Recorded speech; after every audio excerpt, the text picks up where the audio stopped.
Hey everyone! Today let's dive into one of the most tumultuous periods in modern history, the 1929 stock market crash and the onset of the Great Depression.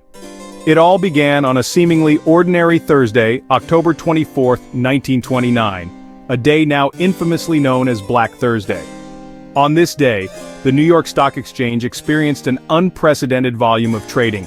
Investors began to panic, selling off their stocks at a frantic pace, which caused prices to plummet. Despite efforts to stabilize the market, the situation worsened the following week, culminating on Black Tuesday, October 29th.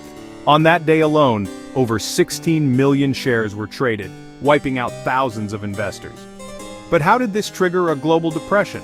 Well, the crash didn't just affect stock investors, it had a domino effect on the entire US economy.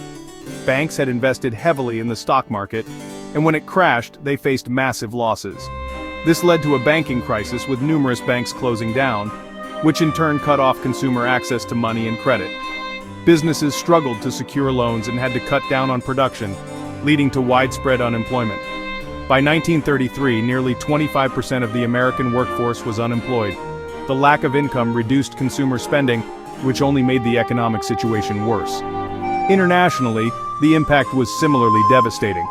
Many European countries were already struggling to recover from World War I and were relying on American loans to rebuild their economies. When American banks collapsed, these loans were called in, causing further economic turmoil abroad. The Great Depression lasted for about a decade and reshaped governments, economies, and societies around the world. It led to significant changes in economic policies, including the introduction of the New Deal by President Franklin D. Roosevelt, which aimed to provide immediate economic relief and reforms to prevent a similar disaster in the future. It's a testament to the interconnectedness of our world economies and a stark reminder of how quickly things can change. Thanks for tuning in, and I hope this gives you a clearer picture of how the 1929 crash not only affected Wall Street but also the world at large. And remember, history often holds valuable lessons for the future, so keep exploring and learning. Until next time, take care.